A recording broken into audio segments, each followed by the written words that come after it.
Mayor Sorace today. We want to thank her for joining us, and I know we're going to have a great discussion.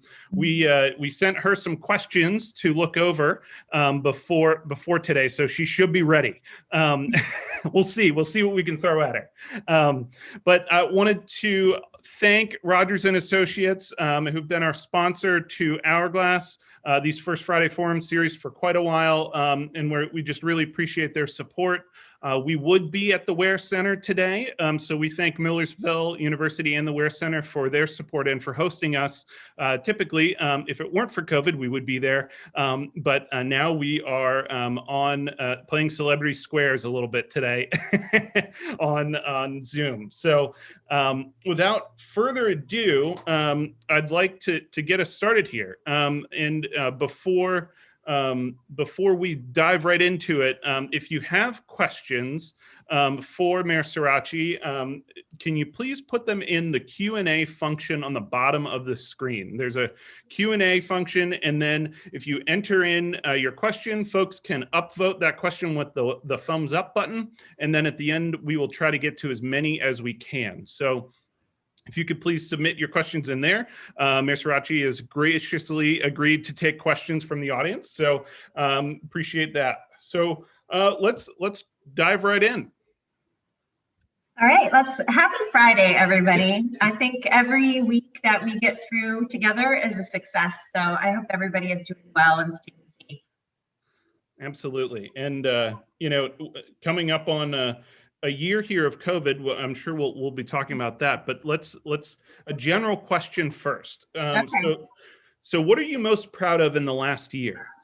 So I've thought about this a lot, Jonathan, because there's 2020, right? I mean, there's so much to say about this past year, and I think that the thing that struck me is that I am most proud of our team. And not only did we respond to the crisis of COVID, I mean, there were multiple other crises, but we responded to these crises in ways that made us stronger and more resilient as a community and as a functioning city government.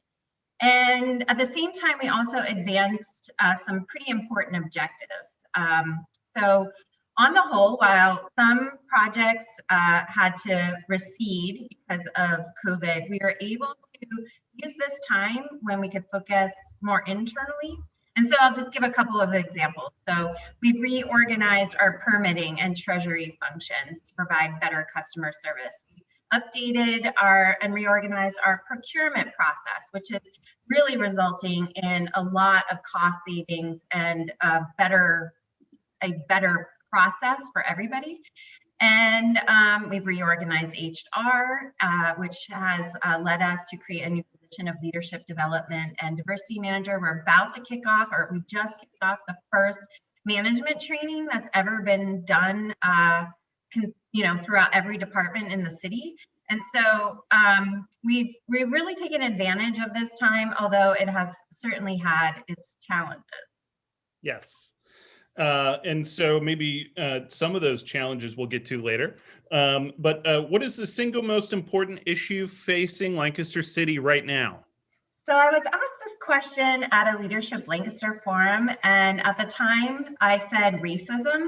And I think that is still true today, but I think it's even more profound given the events of January 6th and what we saw unfold on live television, and the anti-Semitic, racism, anti-government elements that were really on full display. And so I feel like in some ways we're losing our shared sense of what it means to be an American. And while I understand that people have different ideas about that, for me, one of those ideas was that our diversity strengthens our democracy.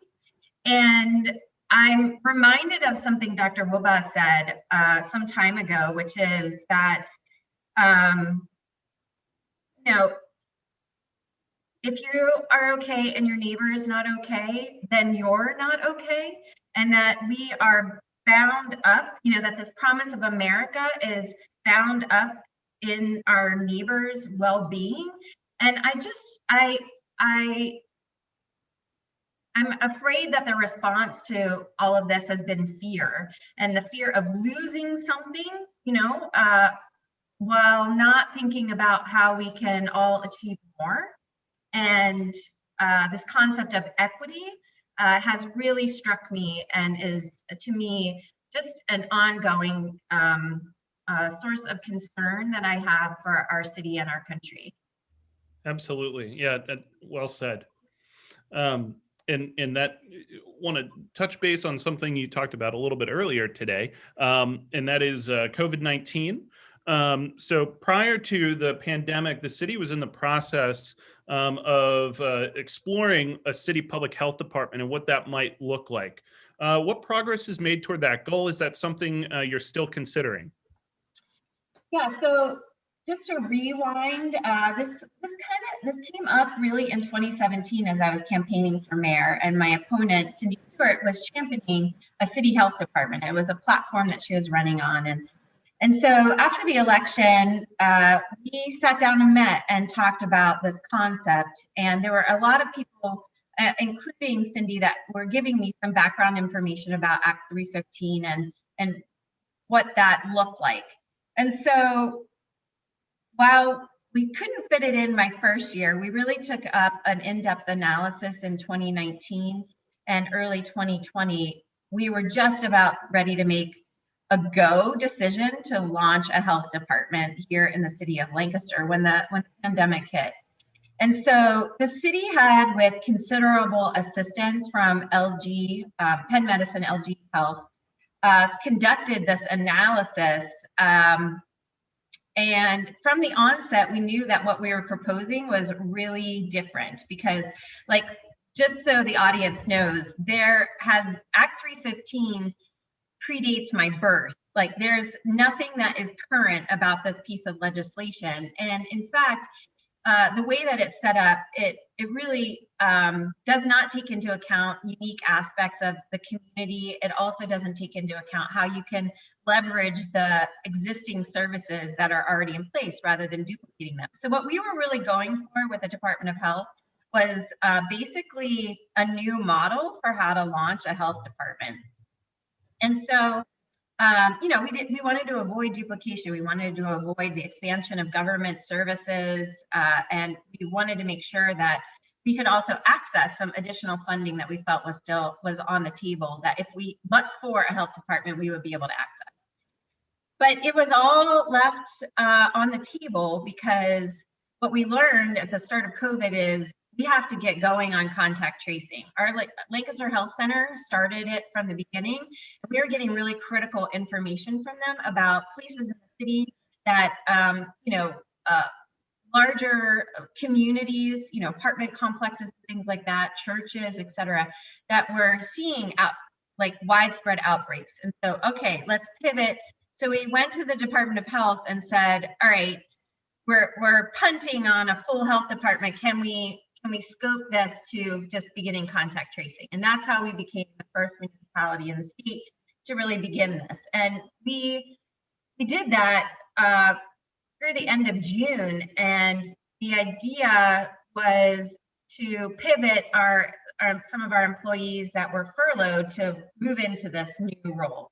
And they did it, and they did such a great job. I mean, we completed 537 with contact tracing individuals with almost an 80% rate, which was really good. And then that led way into the county contracting with LGH and taking over for the county. And so we stepped back, resumed our efforts, and so on. So out of all of that, where did we land? Which is the second part of your question, which is they're no longer proceeding with a formal health department. If COVID taught us anything, public health doesn't really understand municipal boundaries. I mean, we were contact tracing folks all over the county, the state, the mid-Atlantic region even. And to do so within a 7.4 square miles, just given the challenges of a lot of different public health issues, just did not seem to be the most prudent thing. But we are reorganizing our department to take what we learned out of that process with some additional capacity, primarily fueled through a HUD funding that is really focused on lead. And that the lead effort that we are undertaking here in the city really propelled this conversation about a public health department. So like, I know now everybody's thinking about COVID, but lead is going to last and has continued to last longer than any crisis. And while COVID's going to recede, our lead poisoning and our lead elevated blood levels of our children are still high, and they still demand attention. So we are doing this reorganizing. We know we're going to still bump up against issues related to data and larger coordination efforts, but we also know that that doing this in 7.4 square miles doesn't make a lot of sense.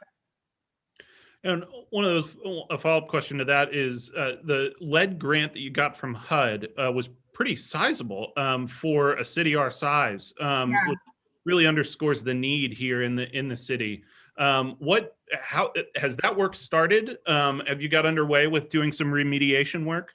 Yes, but unfortunately, our remediation work has been really slowed by COVID. And so we have completed, I'm going to say 15 to 20 houses, which is a drop in the bucket in contrast to like the 100 that we are aiming for. We've been only able to work in places that are vacant, and you understand that our vacancy rate is extremely low. Yeah. And so we prioritize some exterior improvements, but by and large, we are like ready to get out of the gate on that project, and very excited to be able to move that forward. Great, wonderful. And so looking back on the past year now that we've lived with this pandemic, what would you, knowing what you know now, what would you have done differently in combating COVID? Well, it's really hard to say like exactly like what we would have done differently, because there's no playbook for any of this. We were all making this up. Everybody in every organization was making this up. And so hindsight's always 2020. But I can tell you some of the things that we did really well and that made a difference was ramping up our communication. So, you know, I started doing Facebook Lives every night, sharing information. This became a way for us to disseminate and give information in terms of a local context. We pivoted our entire Office of Neighborhood Engagement to be working with our church communities, our neighborhood groups, apartment buildings, etc., to make available hand sanitizer and masks, and we went door to door. We created literature. It was a full court press, and I'm really, the communications effort, I mean, public art, we were using art and video signboards to get information out about COVID. And, you know, it's challenging because there are members of our community who are, you know, do not subscribe to a newspaper. They may or may not have internet access. They're not on social media. So just thinking about how to get the word out. And so we did that. We rolled out, you know, $1.5 million in community development block grants and emergency service grants to radically expand funds for eviction prevention and small business assistance, utility assistance, health services, homeless shelter. We launched a day shelter. We hired more outreach workers. It was just, I can't describe, you know, when you're in a crisis and it's all hands on deck and everybody is doing their level best to manage it for themselves and their families, figure out how to come to work or do their work and contribute to the community in meaningful ways. It brought out the best in our team, and I'm really proud of those efforts. We really didn't miss a beat. Great. Well, that's good to hear. And I experienced that here as a resident. So thank you. Thank you. So one of the biggest challenges facing your administration has been a constant struggle to balance the budget. You've talked to Senate committees, you've talked and then you've had articles in the newspaper, columns, and you've been talking a lot about this. So what would you say to your critics who say this problem is largely due to out of control spending by the city? And then between state mandates and existing contracts, how much of the budget do you actually control? Well, to the critics, I would say, have you looked at our budget? More than 60% of our budget is related to public safety. We've got, if you look over time, over the last 9 years, our general expenses grew at an average of 3.1%. I don't really see that as out of control spending. In fact, I see that as really careful spending, especially given the pressures that we are all under related to rising medical care costs and medical inflation. And so 3.1% a year is pretty darn good. And, again, that's in the context of, 80% of our entire budget being salaries and people, because that's what powers local government and the services that we do are our people. So we, in terms of your question about how much of it do we really control at the end of the day, Jonathan, the answer is really very little. I mean, when you get right down to it, between our labor contracts, which we have 3 labor unions here in the city, our state mandated services, which drive those labor contracts, right? Because when you are mandated to provide a service, then you have to hire people to provide that service.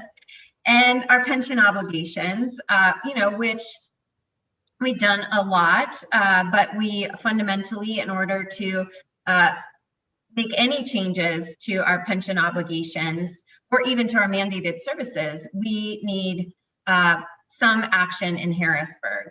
And so, for example, we could save money by, not having any street lights and like saving $700,000 a year, but that doesn't really make sense in terms of creating an enabling environment where economic development can happen, where people are safe and have a feeling that their community is safe and protected. And that's really important.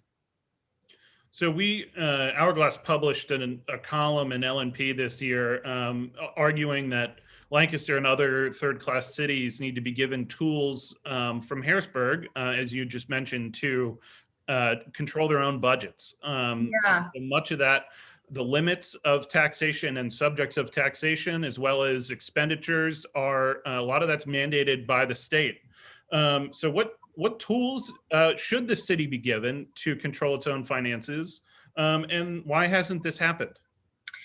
Well, what we are advocating for is to have the same tools that Act 47 communities have. And Act 47, for those of you who don't know, is municipal bankruptcy, essentially. And so if you fail, you have access to these additional revenue tools. So the city of Lancaster has 4 revenue tools and only one that we actually can change, which is property taxes, which is why you've seen property taxes increase 8 times over the last 14 years. And this is just, it's not sustainable to address what our structural deficit is. So we've got, an average of a 3% increase in expenses year over year. We have an increase of 1% on a good year of revenues. That difference is our structural deficit, and that just continues to grow. I've always said that we are just one crisis away from financial devastation, and here we are. We did not raise taxes this year. We utilized our reserves. We were very fortunate through very careful financial management that we actually have a reserve fund, which is not something that other cities have. In fact, I think you have been, Hourglass has been sharing the Pennsylvania Economy League study, which points out to how many communities across the state, Jonathan? It was like 30 something. Yeah, a lot are looking at Act 47. Yeah, looking at Act 47 will add us to the list because either we figure out the tools that we need, either from a revenue standpoint, having different options in terms of raising revenues. We spent decade trying to address pension reform, and that has gotten nowhere. And so while we need to obviously keep our eye on the ball in terms of continuing to advocate for property tax reform, pension reform, all of those things, at the same time, we need to pay for these mandated services. And so we are asking Harrisburg for that help. Why it hasn't happened so far? I think that we started this effort. I've been talking with Senator Martin and our delegation here in Lancaster since 2019. And we're ramping up those efforts in the beginning of 2020. And then look what happened. COVID happened. And so we're restarting those efforts with Senator Martin. And, I'm hopeful that by June, we will have something to report to the community. And at the same time, we are scenario planning for what does it take to what is the least offensive way to enter into Act 47 that is going to have the least damage long-term in order to be able to access these resources. What are some of the other tools that we can be looking at in terms of Act 205? What does it mean to basically throw our pensions into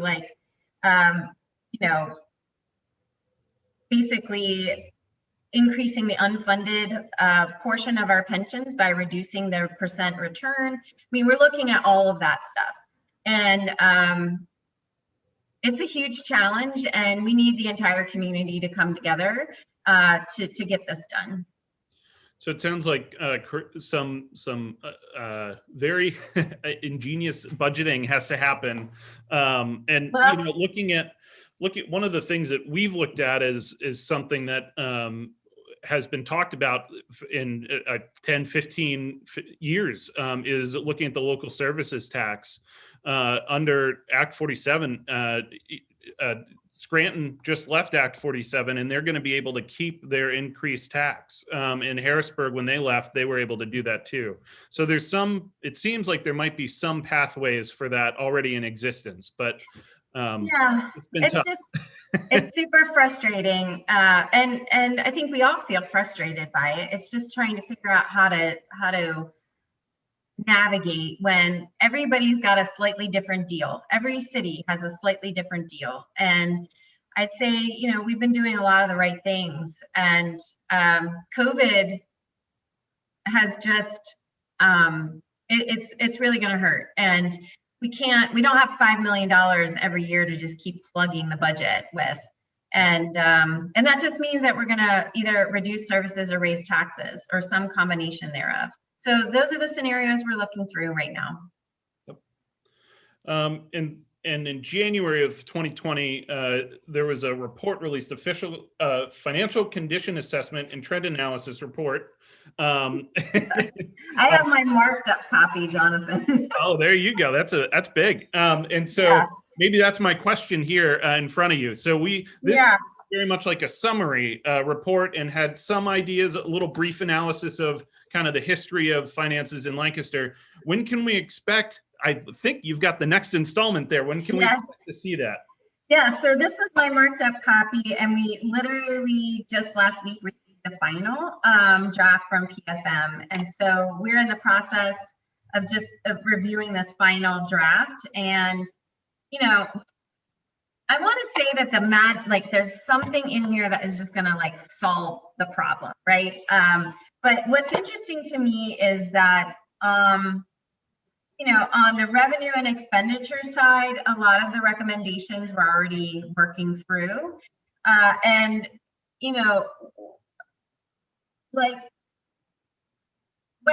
Under the Gray administration, when they made the decision to become self-insured, that was a huge help to the city of Lancaster financially to control our healthcare costs, which were exponentially increasing expenses to the budget. So when you look at this now, there isn't low-hanging fruit that's going to yield that kind of savings. Some of the recommendations in here, I'm not a fan of, which is a shade tree levy or a street light assessment. Those things are not going to address our structural deficit. At the same time, we We are going to be looking at our fees. So we have this company called Maximus. They're going to come in and do a fee study this quarter, make sure that our fees are commensurate with what it actually costs us to provide the service.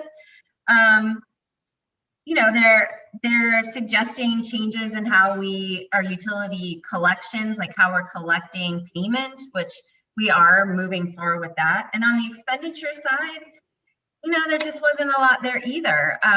We had a conversation about our management and how we work through that. But here in this, there's some good recommendations. It's a lot of what we're already doing, but there's no magic in this plan. And so I say that as both like it's affirmation that we're doing a lot of things well, and it's also disappointing because I was really like, they work with cities all over the place, PFM, and I thought, oh, okay, this is gonna really help us, figure out more. But we're just continuing to lift up every rock and like, can we do this more, better, different, and save money and provide better services? And I'm going to ask this question with danger of I didn't provide this to you beforehand. So in the city of York just sold their wastewater authority. Is there any discussion about selling our water treatment or wastewater plants? Anything like that in Lancaster? I imagine they're a nice source of revenue. Okay, so nobody is ever going to want to buy our wastewater system because we are under a federal consent decree, and nobody is going to take on that kind of unknown liability. It's just not going to happen. And so like what York has in terms of selling their wastewater treatment plant is completely different than what we've got going on here.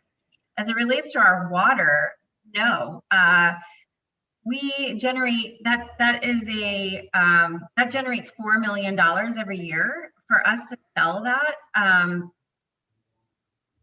yeah, it just doesn't make sense. And while it would certainly help me right now being mayor, it would not help whoever the mayor is, 20, 30, 40 years down the road, because they will forever not have access to that. Now, there are some other governance models for utilities, but we are one of the 3 cities across Pennsylvania that actually own and operate our water facilities. Yeah, it's not a lot. No, and so we're unique in this way, and I really I have very strong feelings about doing anything to jeopardize that long term. Gotcha. And also like just the reality that when you do that, you automatically will see rate increases. You don't have to look far to see the difference in rates between what the city of Lancaster and our surrounding suburban neighbors pay in contrast to, like, say, Columbia, for example. Okay. So shifting topics here. Yeah. So this year saw a great reckoning with racial injustice facing our country, and you touched on this in the beginning of your opening remarks. Much of this discussion is focused on the role of law enforcement and accusations of unequal treatment of people of color. Amid this tumult, Lancaster City Police had a leadership change. So ask a couple different questions on that. How has the city addressed the concerns brought forth by this movement? Well, first, you referenced the leadership change, and that was definitely part of addressing the concerns that were brought forth this summer. I really did need a chief that was aligned and felt the same sense of urgency that I did to advance transparency, accountability, and engagement. And I will say that our interim chief, Chief Bay, was hired to advance these commitments, and he is doing so in concert with our command staff. And so I'm really pleased with the movement on some of the things that I had outlined as part of our equity commitments. We're continuing to work these through. And if the audience wants to learn more about those, they should hop on over to the City of Lancaster lancastercitypa.com and check out our website where all of those commitments and an update is provided. And so during this transition of leadership, how have you ensured that public safety services are continually being provided to City of Lancaster? You know, again, I mentioned this at the top, but this is an opportunity to really just say our police department did an exceptional job given all of the challenges that they were thrown their way. They continue to respond to calls for service regardless of whatever else was happening, either in front of their police station or in the world. They investigated some pretty serious homicides last year. They made their arrests. I mean, one of the things that I've learned about our police department is the level of commitment that the men and women who serve in the city of Lancaster have, and their professionalism and their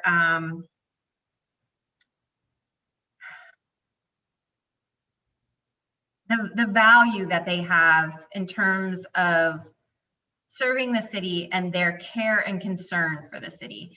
And I really am hopeful that more of that can shine through to the public because it's there. And, you know, this past year was really hard. It was hard to be a police officer anywhere. It was really hard to be a police officer here in the city. And I, with the leadership changes and just a commitment to helping related to transparency, accountability, and engagement. I mean, those are two-way streets, and I understand that there's a lot on us in terms of transparency and accountability, but the engagement part, we really need the community to come in and walk alongside of us and be part of those conversations. And so far they have. I'm really pleased with the direction that we're heading and look forward to the months ahead. Great. And interim Chief Bay is interim. And so you're looking for that a full-time police chief in a permanent role. What does that search look like, and how will the public be involved in that process? Yeah, so the search process is going to be, you know, very similar to what we've done before. This coming Monday, we're going to have our second community listening session for the public to weigh in about the characteristics that they're looking for in their next chief of police and the priorities for the department. That'll all get rolled into a job description. We'll be making, you know, all of this feedback will be made public. Then we'll be putting together an interview panel. That panel will review, I mean, obviously we're going to advertise the position and do all of that.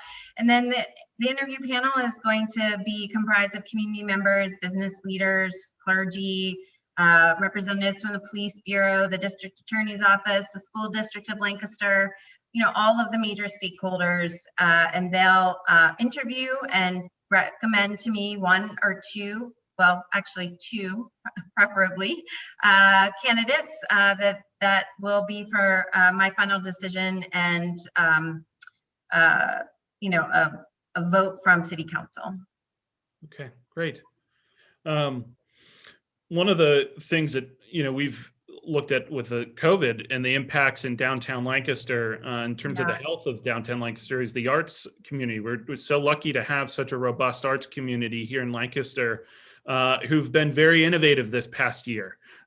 So after COVID and even, you know, as we're hopefully getting to the vaccine to as many people as possible right now, what will be your approach to reinvigorating the arts scene here in Lancaster? And especially, are there any resources that'll be available to the arts community?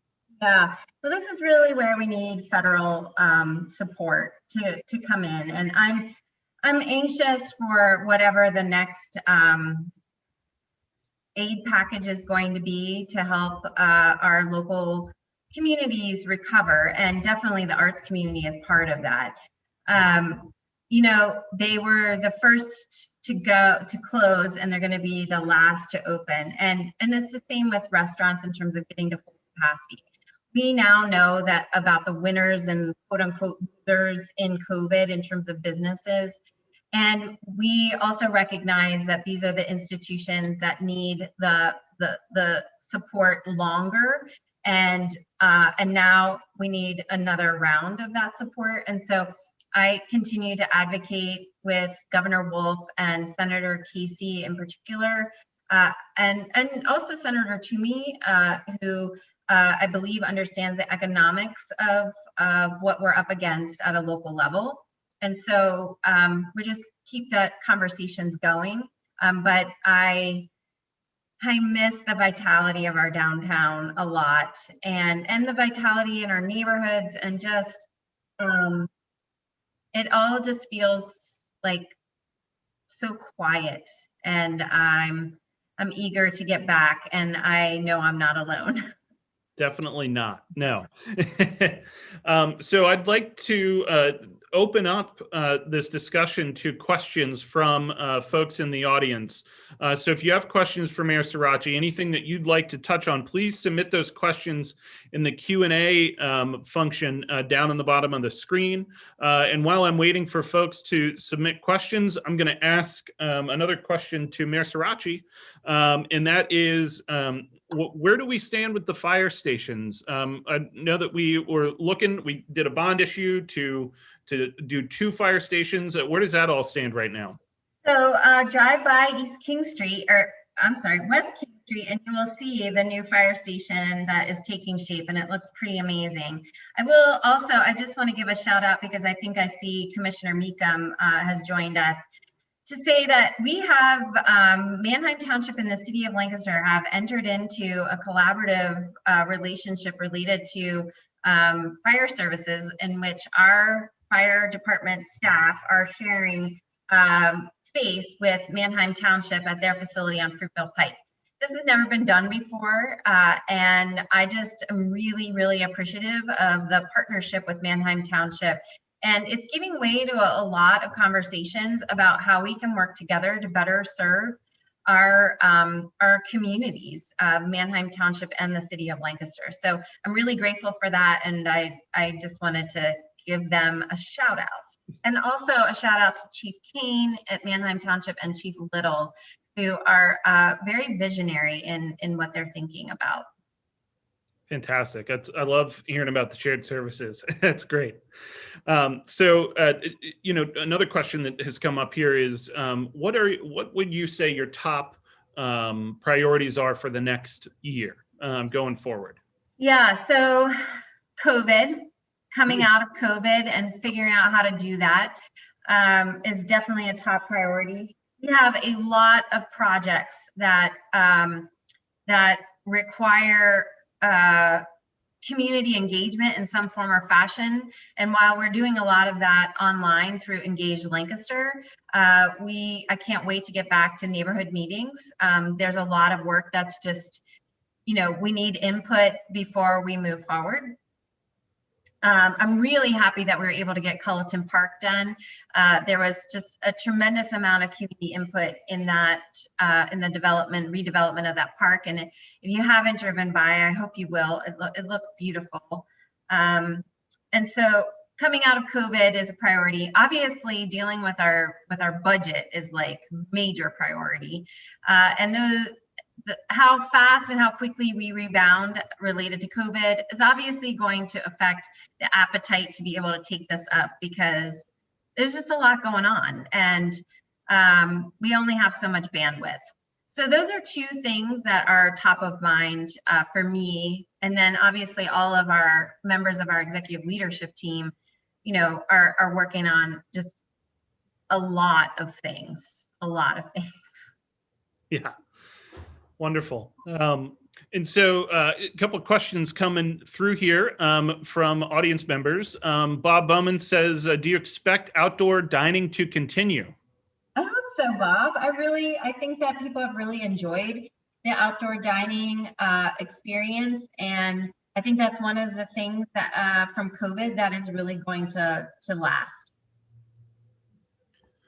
Excellent. And Robert Smith has a question. In addition to publicizing the police chief position, will the search committee research and try to recruit candidates that may be ideal? Yes, absolutely. I am talking to other mayors across the country about folks that they've used to identify, who have networks and can identify potential candidates, so that we are broadening the pool so it's more, it's less passive and more proactive identification and recruitment.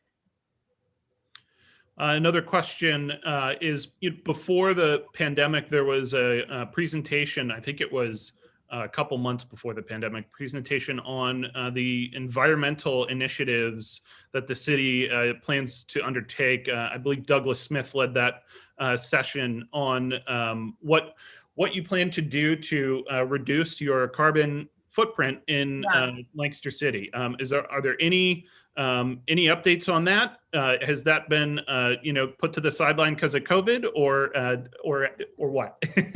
So that, I believe that person is referring to our climate action plan. And so the biggest impact that we can make is addressing the power utilization at our water and wastewater plants, because we're pumping constantly, and it's very costly. And so we are looking at issuing an RFP for an ESCO, which is an energy services cooperative agreement that identifies a partner who can come in and do a complete assessment of our facilities and present options for ways in which we could invest in a model that has the cost of the project being paid by the savings that are being generated over time.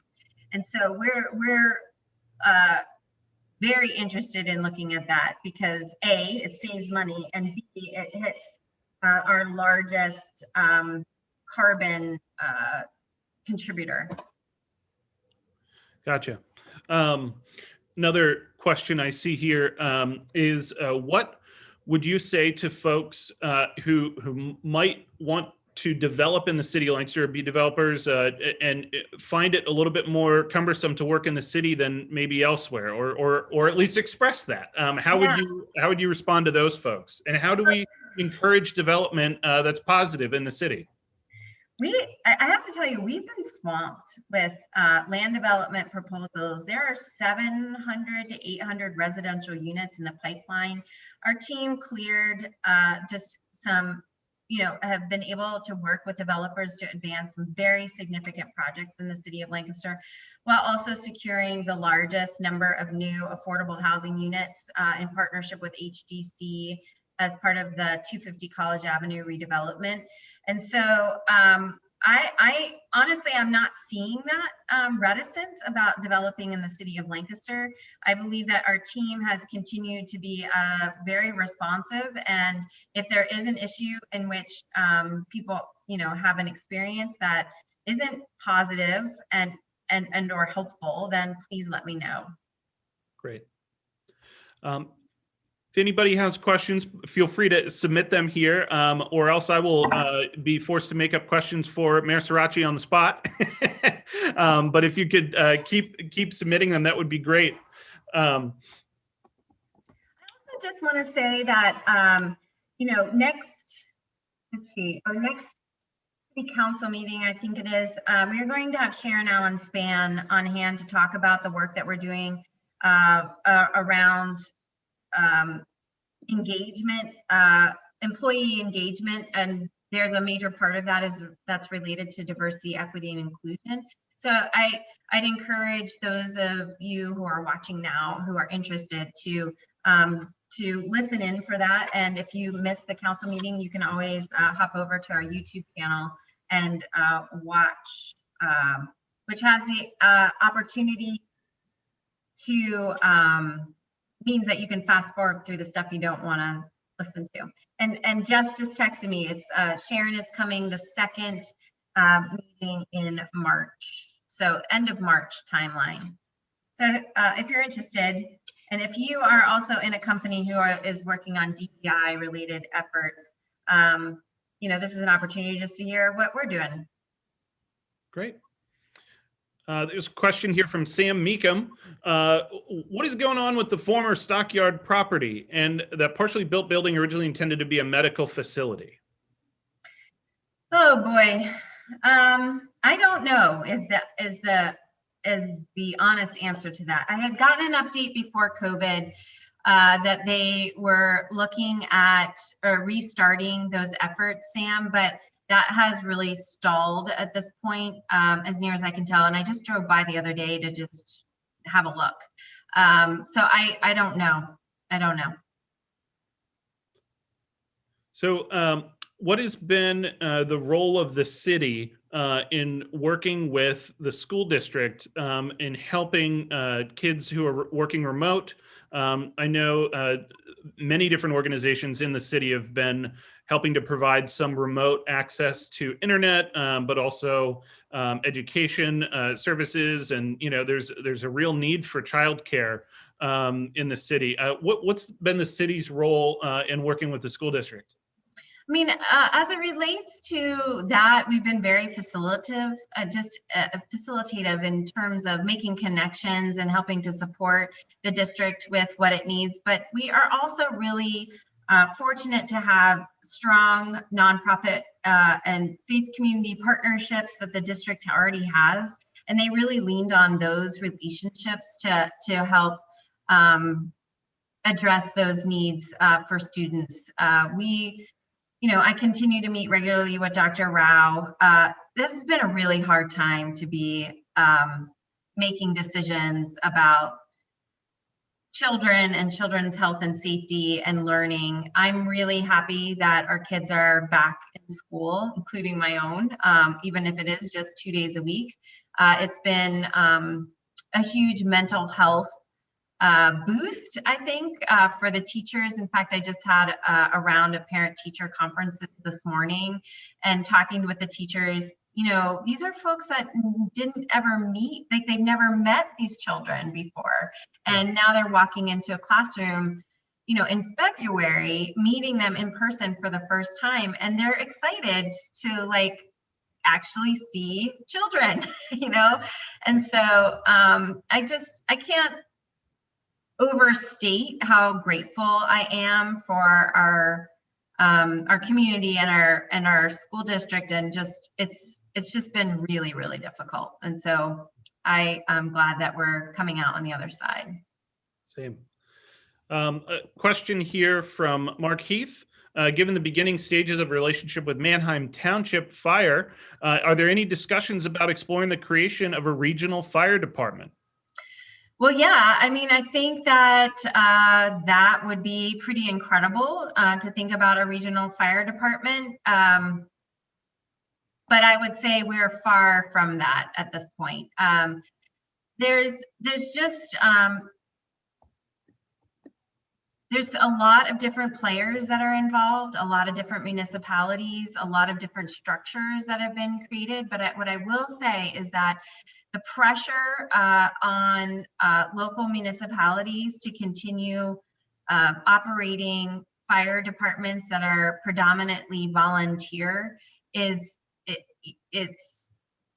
very challenging for them. And so we're just seeing fewer and fewer volunteers that are coming forward and who can devote the time, energy, and